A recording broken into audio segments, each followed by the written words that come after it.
On a peaceful Sunday morning, gentle autumn sunlight bathed the cobblestones of Beacon Hill. The Mitchell family's traditional brownstone was hosting its monthly family brunch.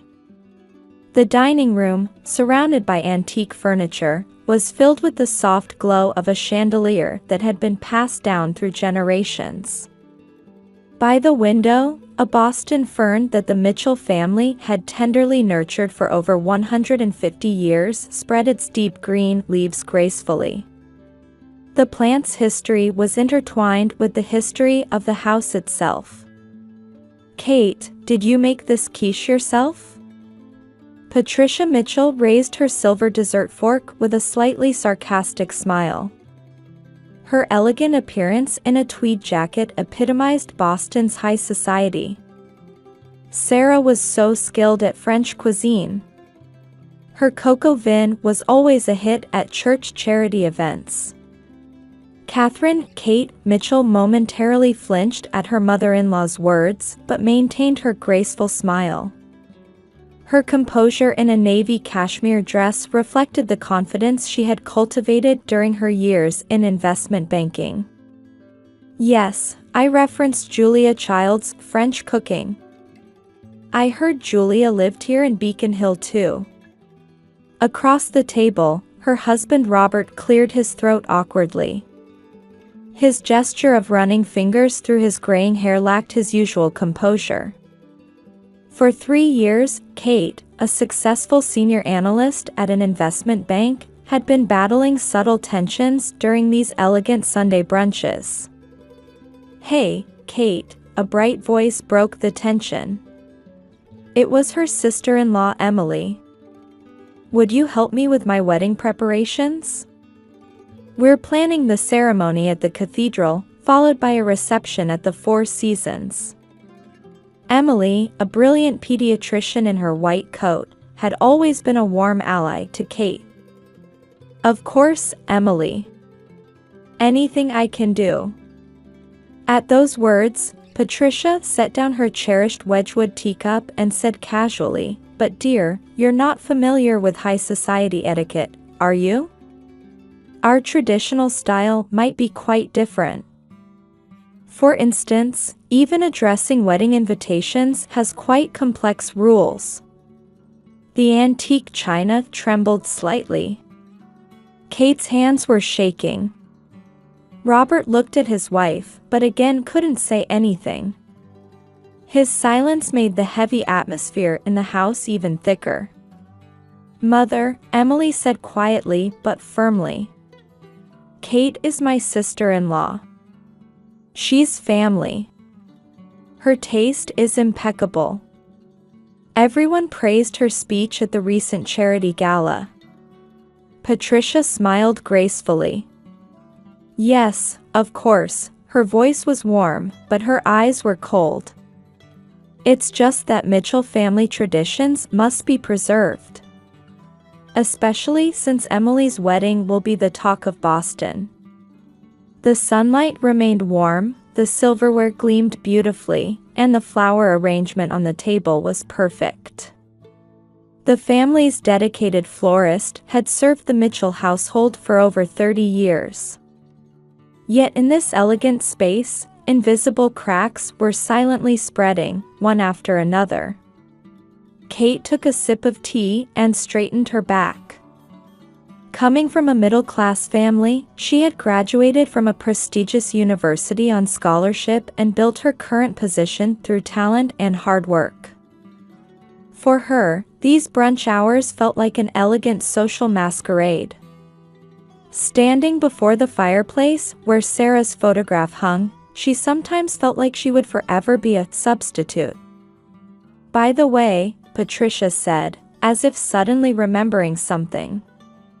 "Next Wednesday, there's an executive committee meeting for St. Paul's Church charity event. Kate, would you like to join us?"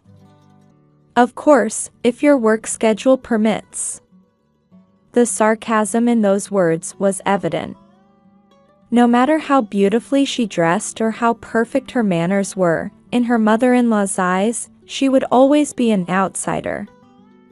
Still, she smiled. Thank you, Patricia.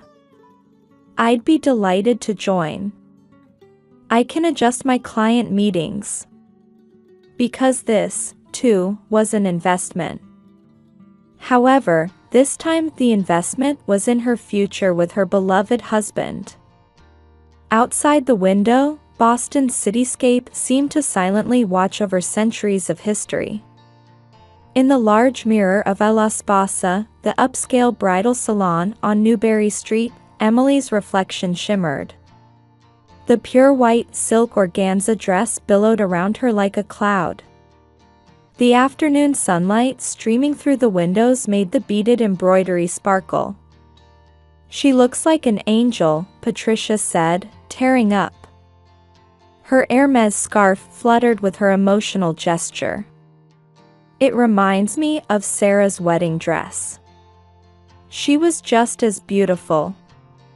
Kate stepped back discreetly, quietly observing this touching moment. As Emily's maid of honor, she had been invited to the final dress fitting. Though her appearance in a navy Chanel suit was not out of place in this salon, she couldn't help feeling a subtle distance. "Kate, would you take a picture?" Emily called out cheerfully. But before she could respond, Patricia quickly intervened. "Oh, I'll take it. This will be an important family record." Everyone in the room understood the implied meaning of those words. Kate nodded silently and took out a professional photographer's business card from her Hermes bag. "This photographer always handles our corporate events at the bank. Shall I make a reservation for the wedding day?" "Wonderful," Emily responded. Meanwhile, Patricia pursed her lips. "But we have our traditional photographer who has captured all Mitchell family weddings." "Mother," Emily said through the mirror. "I want to use Kate's suggested photographer. I've seen his portfolio, and his work is beautiful." Patricia's expression froze for a moment. "Well, do as you please." However, she cast a meaningful glance at Kate. Choices that disregard tradition come with their own consequences. The private dining room, the Bristol, at the Four Seasons Hotel was bathed in soft evening light. Crystal chandeliers cast a warm glow, and pristine white damask tablecloths were beautifully laid out. Final confirmation of the seating chart, Jessica, the wedding planner, gracefully picked up her clipboard. At the main table, the immediate family members of both sides. "Wait a minute," Emily suddenly spoke up. "Kate's name isn't at the family table." Patricia calmly explained, "Oh, I apologize. Just a misunderstanding." "But changes would be difficult at this point, wouldn't they?" "No, it's not a problem," Jessica immediately tried to respond. "I can make the adjustment."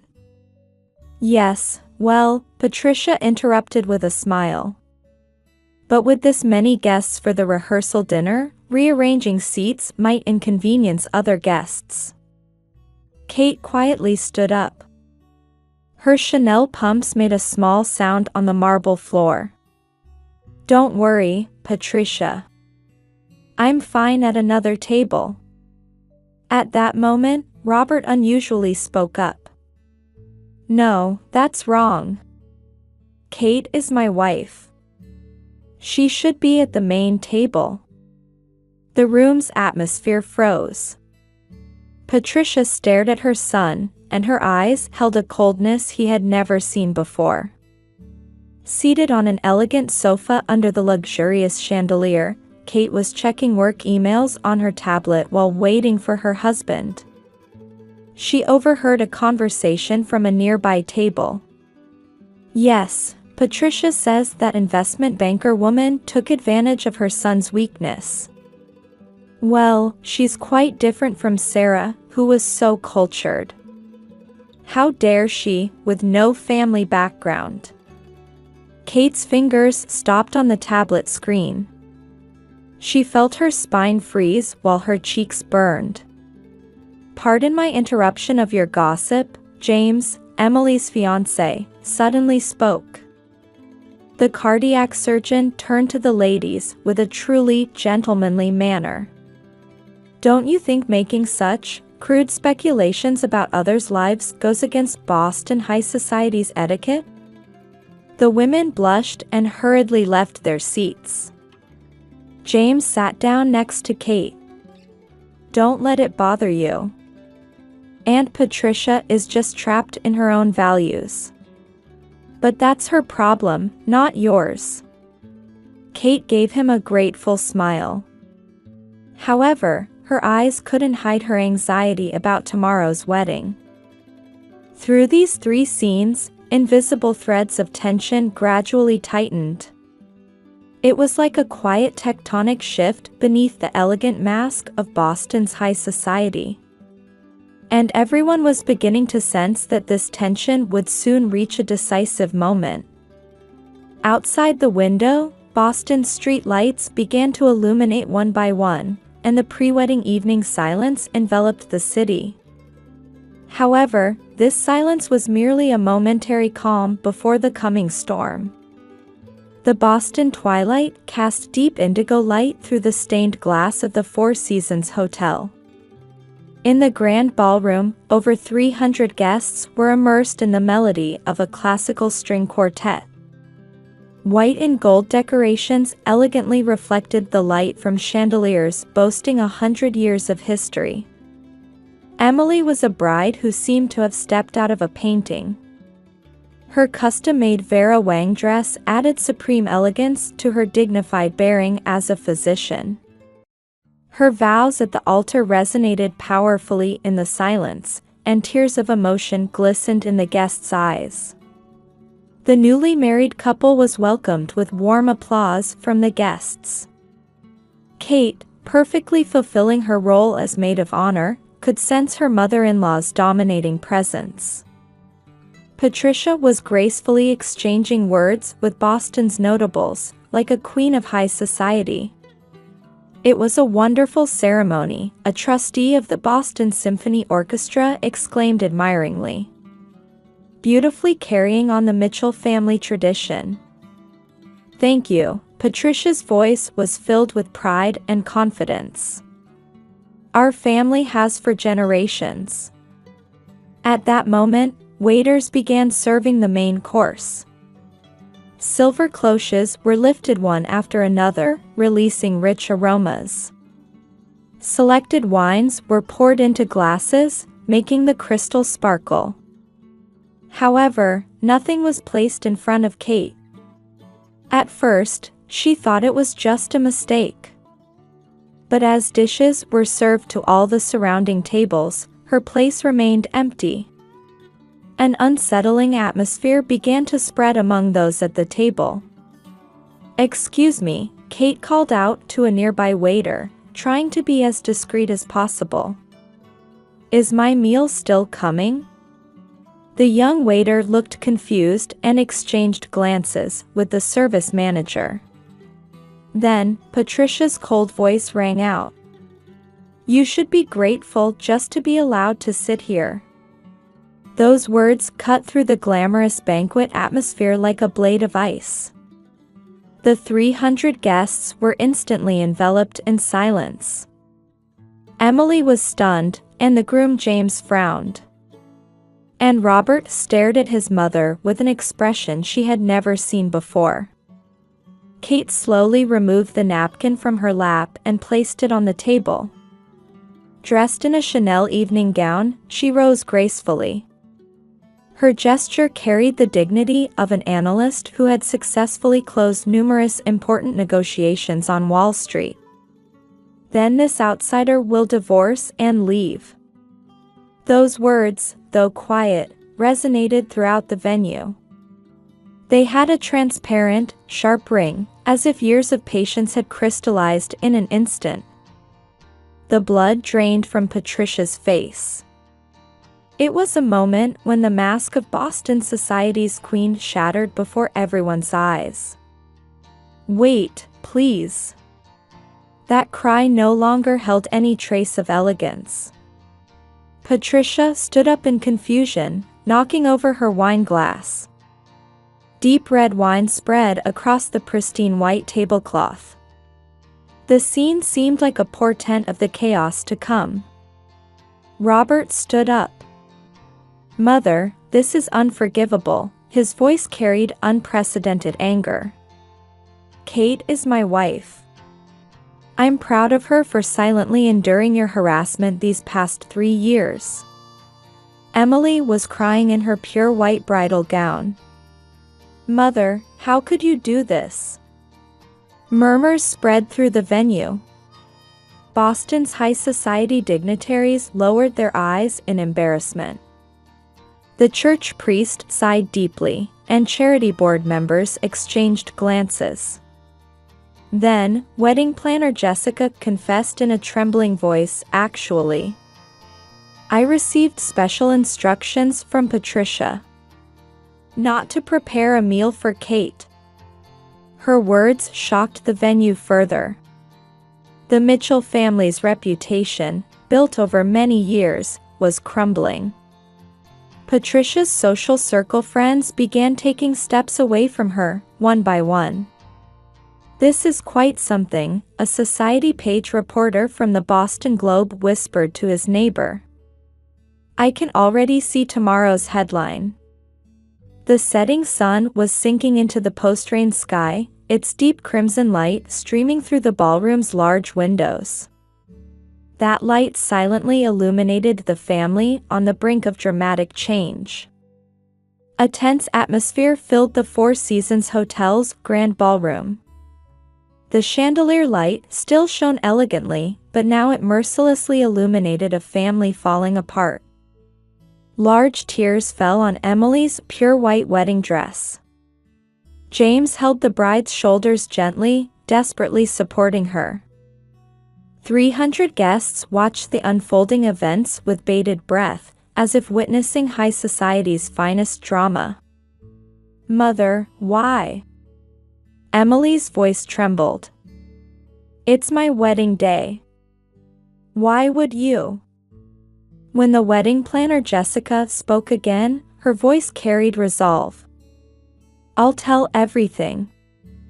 This is my professional responsibility." Patricia tried frantically to stop her, but it was too late. Patricia's instructions began when wedding preparations started. Jessica operated her tablet with trembling hands, opening saved emails. From the dress shop photo shoot to the rehearsal dinner seating, and today's meal, everything was planned. "You intended to ruin my marriage?" Kate's voice was calm, but intense emotions swirled in her eyes. "No," Patricia cried out. "I was just trying to protect the family." Anxiety spread beneath her perfect makeup. The Mitchell family has been Boston's pride for generations.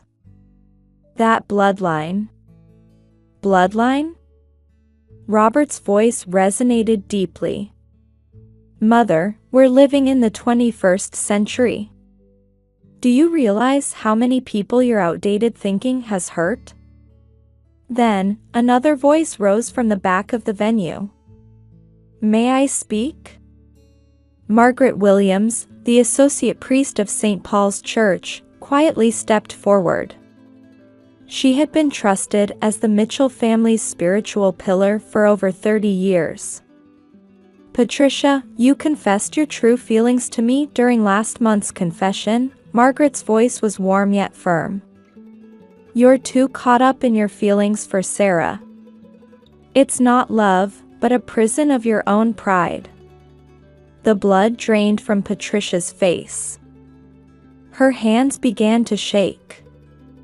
"But Sarah was perfect, from a Boston noble family, cultured, my ideal."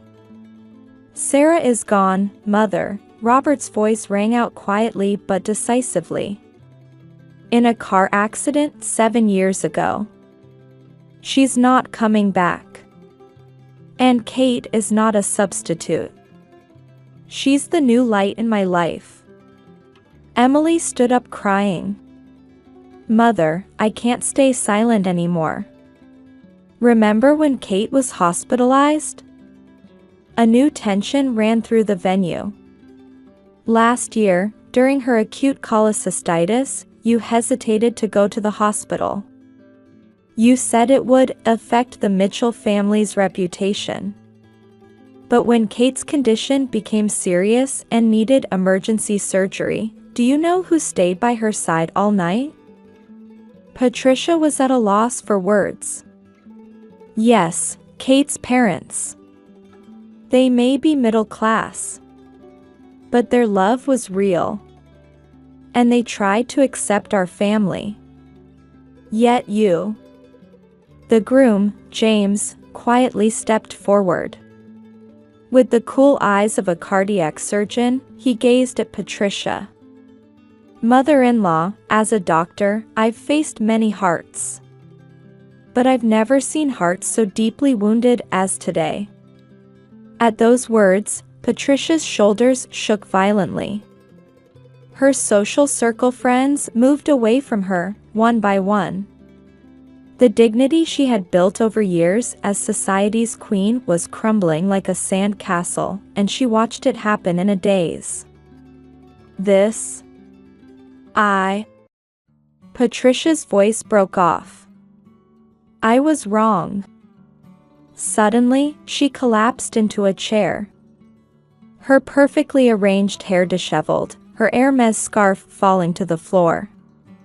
She looked like a noblewoman stripped of her mask. Everyone, I deeply apologize. Robert stepped forward and bowed to the guests. Today, we've shown you an ugly side of our family. However, he looked at Kate. I want to use this opportunity to rebuild our family bonds in a true sense. Emily and James quietly stepped forward.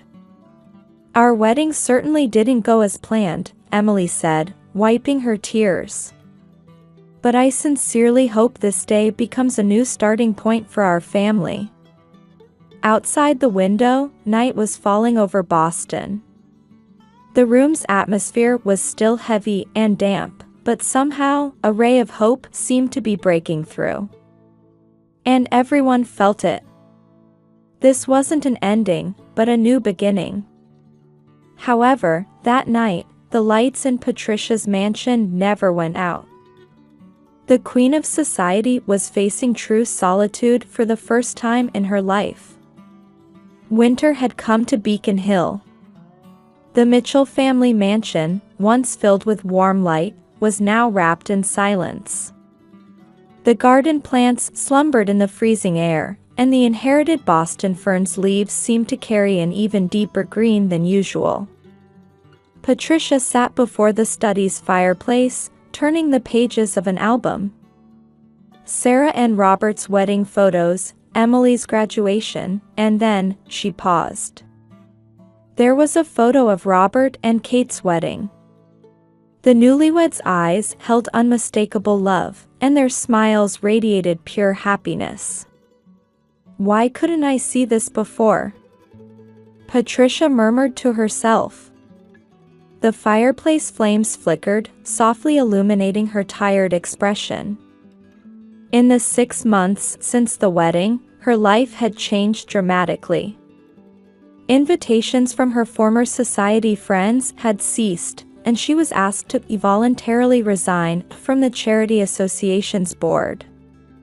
Even at Sunday services at St. Paul's Church, other parishioners kept their distance.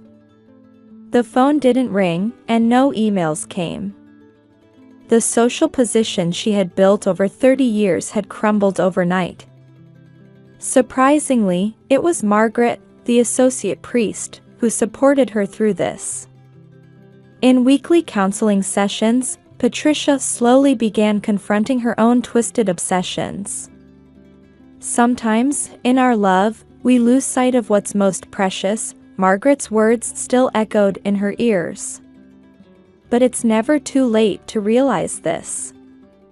Sitting at her desk, Patricia picked up her pen. With trembling hands, she began writing in an expensive Christmas card. To my beloved son, and to Kate. She took a deep breath and continued.